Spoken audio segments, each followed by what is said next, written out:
Cobra's been around since 1977, not in the form that we are today. It was started by Tim McCool in his garage. He was making exhaust pipes for motocrossers and flat trackers, and he burned down his parents' garage a couple times, and they suggested that he go start his own business. Eventually moved to a small industrial building. We built a lot of two-stroke exhaust systems back then. None of what we do right now, completely different. They introduced a spark arrestor, and that came out in the mid to late 80s. And that really put Cobra on the map, because if you were going to ride your off-road bike in the wilderness anywhere, you needed a certified spark arrestor on it. And this one was small, compact, and relatively inexpensive. And that really kind of accelerated Cobra's growth in the early days. In fact, at one time, we private labeled for most of the motorcycle industry, especially two-stroke exhaust. As the company kind of was growing, Ken Boyko became a partner with Tim McCool, and he realized as the metric bikes were coming into the marketplace, no one was making products for them. Well, we kind of started the metric accessory and exhaust and customizing boom in the 90s. That turned into a wide array of motorcycles, okay? Yamaha, Honda, Suzuki, Kawasaki. We built accessories for some of those companies as well. And we did a little bit of Harley components, but not a lot at that point.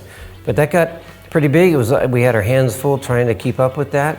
They were doing such a great job of marketing, and the work that Ken was doing, building all the custom bikes with Denny Berg, created a huge demand for those products that the company couldn't supply. They were always behind. And Tim and Ken realized that what was needed was a built-to-spec building that was designed from the ground up to be a manufacturer of motorcycle products.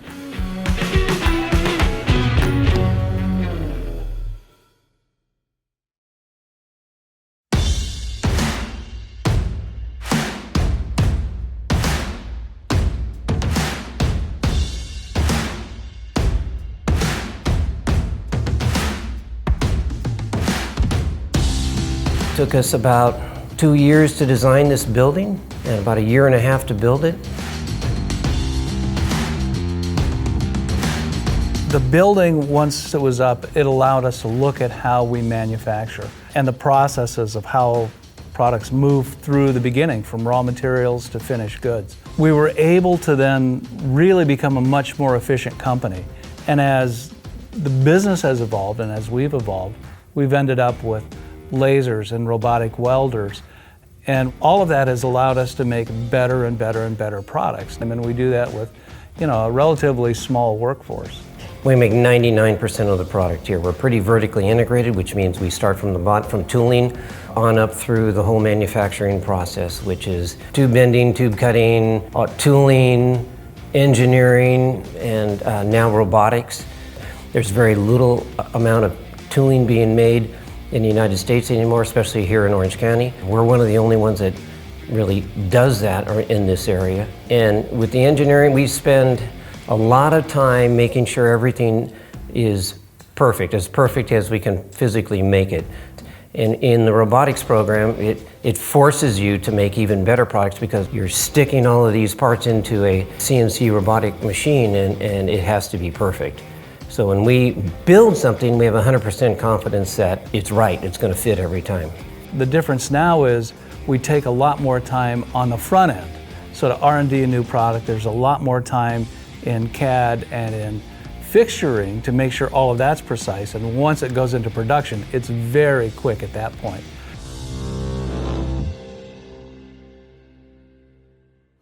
So we kind of just start with a concept idea, whether it's a new rack or an exhaust system. Sometimes if it's something we already have in CAD or computer-aided design, we can start doing some mock-ups in CAD. Or if it's like a new exhaust system, we'll actually build like a physical prototype, piecing like head pipes together like that. And then we'll kind of get an idea how it's done and then draw a lot of it up in CAD. Start doing fixturing in CAD. And then from there, cut out fixtures and do different component fitment to the fixtures.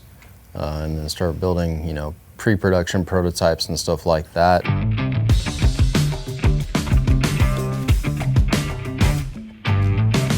We have a phenomenal team of people here. We have great engineers. We have a lot of young engineers that really are in tune with the younger crowd that's coming into the marketplace now. I think they're helping us change our product line to something different than what it's been in the past, and I think that's a good thing. We do a lot of product here with a very limited amount of people. It's really pretty phenomenal how much that we get done. A stock motorcycle is inherently a wonderful object, but it's not a very practical device. So we try to make products that make it more practical, so a guy will ride more. So a guy wants to get on his bike and ride instead of taking his car to the grocery store, he'll ride his bike because he's got a way to carry the groceries home.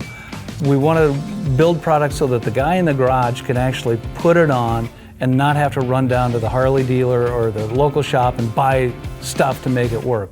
We want everything to come in one box so that that person can put it on. Our vision is to build the best accessories in the marketplace and build as many as we possibly can that are functional items mainly, not just decorative billet product, but items that function.